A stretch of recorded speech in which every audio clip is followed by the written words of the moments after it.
بسم الله الرحمن الرحيم الحمد لله رب العالمين وصلى الله على سيدنا وحبيب قلوبنا وشفيع نفوسنا أبا القاسم محمد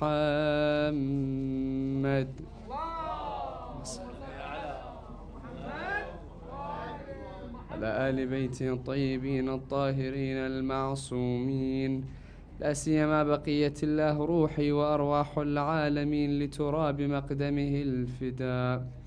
أما بعد, respected scholars, elders, brothers and sisters, Assalamu alaikum wa rahmatullahi wa barakatuh. In a discussion that started yesterday, we were talking about the oppression of Fatima al-Zahra and what we can learn from the oppression of Fatima al-Zahra in order that we can apply it to our lives in the 21st century. And inshallah tonight we want to look at another part of an oppression of Fatima al-Zahra that's a historical factor that we need to learn from, as history was to teach us the oppressors of Fatima al-Zahra, what they've done, what we need to learn from, and why Fatima al-Zahra spoke out in that speech that she did. Was it purely for the taking of Fadak, or was there a different means in which Fatima al-Zahra went out and spoke and narrated that magnanimous sermon that she gave, that we have today, the very complex ideas and the philosophers that come forth and try to analyze the words of Fatima al-Zahra, an 18-year-old, which is the daughter of the Prophet of Islam. So therefore tonight we want to look at this particular incident that happened within history. The incident that happened within history that we refer to now as the forceful taking of the land of Fadak from Fatima to Zahra after the passing of the Prophet of Islam. We want to first look at the ideas behind it. What happened? What do historians say? What does the opposition say? And try to compare and contrast on the first level. On the second level, we want to come and see what Fatima to Zahra has spoken in defense of Fadak. We want to see the sermon that she gave, that people refer to as the speech or the sermon of Fadak, and how it's an injustice to call it the sermon of Fadak. Then we want to look at what Ali ibn Abi Talib did as a will from Fatima al-Zahra after her oppression. I want to end with what we said yesterday, but didn't get time to look into it. Why is it that we have 3 different dates for the martyrdom of Fatima al-Zahra? So inshallah we can look into these particular aspects for today, but before it we want to bless the majlis with a loud salawat ala Muhammad wa ali Muhammad.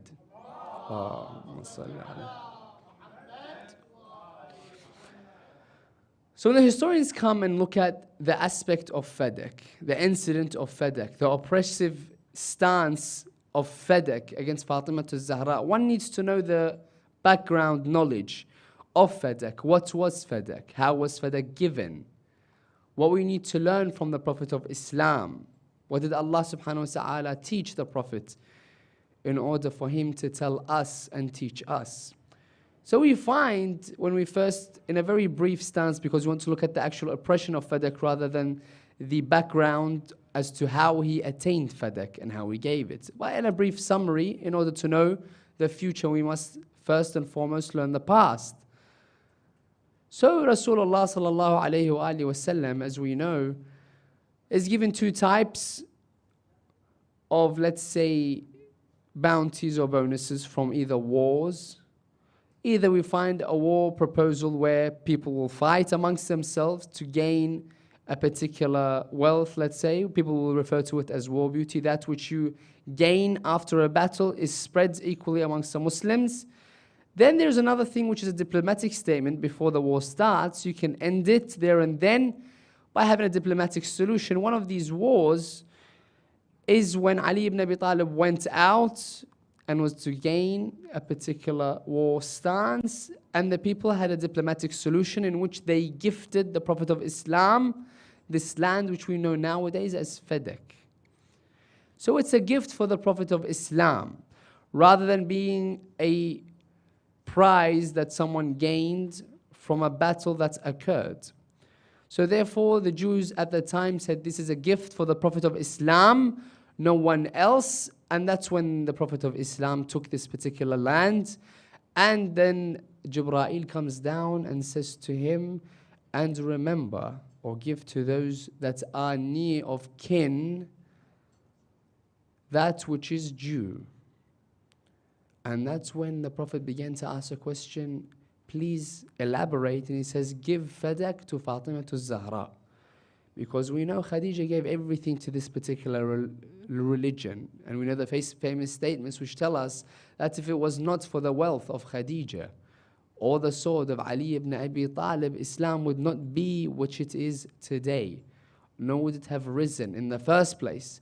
So these are two elements that came together powerfully in order for the spread of the Islamic state or Islamic nation, we can say, at the time of the Prophet of Islam. So therefore Jibreel comes down and says, give Fadak to Fatima to Zahra. And that's why that's one of the main arguments we have about Fadak being Fatima to Zahra, is that Fatima to Zahra used to work and have the people that she entrusted to work within the land of Fadak. And she used to manage the prophets of Fadak as she wished, in the guidance of the Prophet of Islam. And this is where we come to the next instance that we need to learn from this particular tragedy and oppression. The first instance, when we find a story and a narration of Ali ibn Abi Talib in his government, when we find a Christian man comes, he takes an armor from Ali ibn Abi Talib, and he takes Ali ibn Abi Talib to the courtroom. We want to analyze this in a very detailed idea in order to acknowledge Fadak and the oppression that happened within Fadak. Now we know Islamically and jurisprudentially speaking, when we come to the laws within the courtroom, it's very complex. But when we want to learn this particular idea, if a person has his hands on something, it's considered his. And the person that comes and says, that's mine, needs to produce witnesses. So if I was to wear, let's say, a watch, someone would come and say, that's my watch. Because it's in my hands, they automatically think that this is mine. Therefore, the person that comes and says this isn't his has to produce witnesses because it's within or on my hands. Likewise, in Ali ibn Abi Talib's Khilafah, when we find Ali ibn Abi Talib's armor was taken by the Christian, and Ali ibn Abi Talib said, that's actually my armor, the Christian said, according to your laws, because it's in my possession, you have to produce witnesses. And that's why when he took to the courtroom, he took the Khalifa of the time to the courtroom, this Christian man. And when the judge looks at the Christian man and he names him by his name, please stand. Then he looks at Ali ibn Abi Talib and he says, O father of Hassan, Ya Abul Hassan, please stand. He says, you've done an injustice. Why? You've called the man by his name, and me, you've given me honor by giving me or calling me by my kunya. Now, we find such justice in the Khilafah of Ali ibn Abi Talib. But he gives us a particular lesson. And that lesson is, if a person is in possession of something, a person that comes and tries to take it from him needs to produce witnesses. Now, in the incident of Fadak, we find that Fatima al-Zahra was in control of everything going in and out of this particular land. Therefore, she had a hand on Fadak. And Ali ibn Abi Talib even says this in many traditions, saying Fadak was in our hands. And that's why people raise the question, when the Prophet of Islam passed away, the first thing was taken from Fatima al-Zahra was this particular land that had a large profit being produced from it. Now, when Fatima al-Zahra came to the courtroom, the Khalifa of the time asked Fatima al-Zahra, said, bring forth your witnesses. And Fatima brings a statement. She says, hold on. If we're in position, why is it that we need to bring forth witnesses? And that's an interesting idea that we need to look at. And when she brought forth the witnesses, which were namely Ali ibn Abi Talib and her sons Hassan and Hussein, these witnesses were rejected. And the argument was to say, but this is a different discussion altogether, the argument was that you can't bring forth your own children, which are family, to bear witness for something that is yours. Where on the reverse angle, we find that Abu Bakr's daughter comes forth alongside another woman, and bear witness to their father or to her father that the Prophet of Islam stated that I, as a Prophet, do not leave behind any inheritance.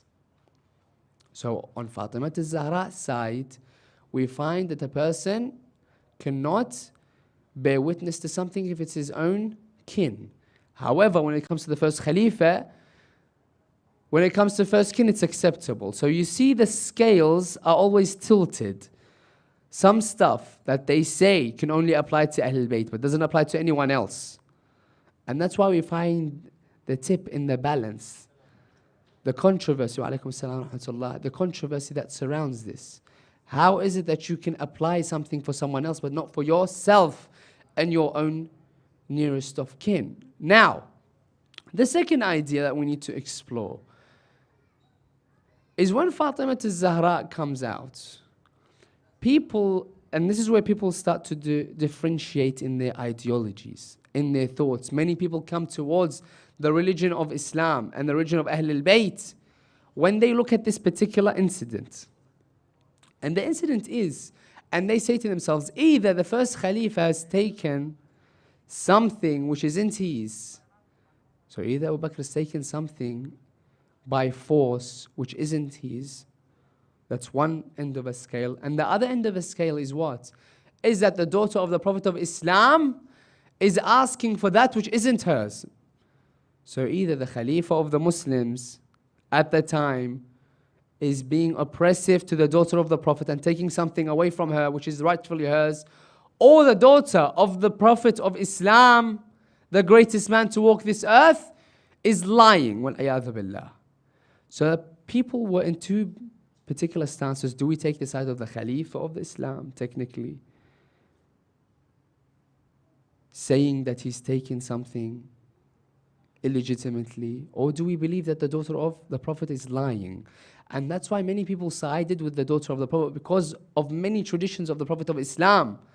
And people come and say, if the own daughter of the Prophet of Islam isn't abiding by Islam, then what do we have as Muslims to follow in his footsteps? Therefore, no way can the Prophet come forth and say the statement that Fatima is a piece of me. Whomever harms her or hurts her has hurt me or harmed me. And whomever harms me or hurts me has harmed or has angered Allah subhanahu wa ta'ala. Therefore, people will automatically side with Fatima al-Zahra. That's the second idea that we need to learn from. The third idea, which is very important, when we look at this particular statement by Fatima al-Zahra, when she comes and asks for her rights, people come and ask, why is Fatima al-Zahra so materialistic? Why is it that she comes and fights over a piece of land, a few palm trees? Why is it that Fatima al-Zahra, such a prestigious figure, fights over such palm trees? She's very materialistic. And this question arises, if you look at it, how can the person that gave away, think about it in depth, how can a person that gave away her wedding dress on her wedding night? You look at brides nowadays, 2, 3, sometimes years in advance, they already picked out their wedding dresses. In the day of the wedding, you have problems that arise if the fit is too much or too loose. If something minimal goes wrong on their wedding days, Allahu Akbar. Fatima al-Zahra on her wedding night, when the Prophet gives her a dress, she had one other garment. A person comes, knocks the door, and she says to him, it's my wedding as well. Will you not give me something? Fatima al-Zahra could have easily given her old garments. But Fatima al-Zahra is not materialistic like people accuse her of when it comes to Fadak. She gives away her new wedding dress on her wedding night. Imagine this. Would a person that gave away their wedding dress on their wedding night, having nothing, go out and create all this and fight for all this because of a few date palms?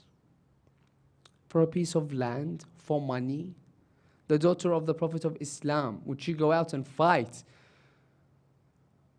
for a few gold coins? Let's think about it. When on the reverse angle, she gives away her wedding dress. Amongst many other things she gave away in the path Allah subhanahu wa ta'ala and the religion of the Prophet of Islam.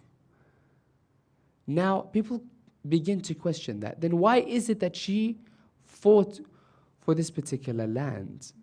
Now, our historians come forth with a particular conclusion, which is very interesting. And it gives us a more in-depth idea of why is it that it was very hard for the caliphs of the time to give Fadak back, even though Fatima al-Zahra produced many evidence. Many evidences she produced, however, they wouldn't give Fadak back. Why? The historians come forth and state, because she's fighting for Fadak, they give Fadak back to her because they know they've been unjust in what they've taken. If they give Fadak back to her, the next day she will come back and ask for the Khilafah, for Ali ibn Abi Talib. Therefore, the main incident that we want to learn from Fadak is that Fatima al-Zahra was standing up for that which is righteous, that which is justice.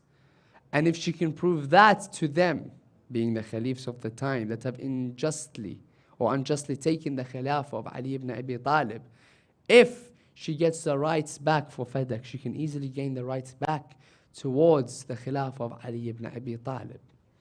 And that's what the conclusive statements were in the battle of Fatima al-Zahra to gain Fadak back, which was rightfully hers. And we find within history, when people come and say the Prophet does not inherit, the funny thing is the same person that comes to the Khalifa's courtroom, Aisha, and says that I have heard with my own ears that the Prophet says us, being the Prophets, never leave behind inheritance.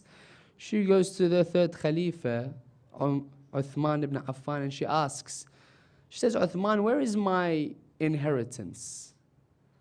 And this is where Uthman looks at her, because he hasn't given her any wealth for some time when he was in Khilafat. He says, hold on, weren't you a few days ago the one that stood in the courtroom of your father and said the Prophets don't inherit? Wasn't it you? She says, yes. She says, then why do you think you should have inheritance and Fatima al-Zahra should not? Sometimes when they fight amongst themselves, we begin to learn more things about what's happened.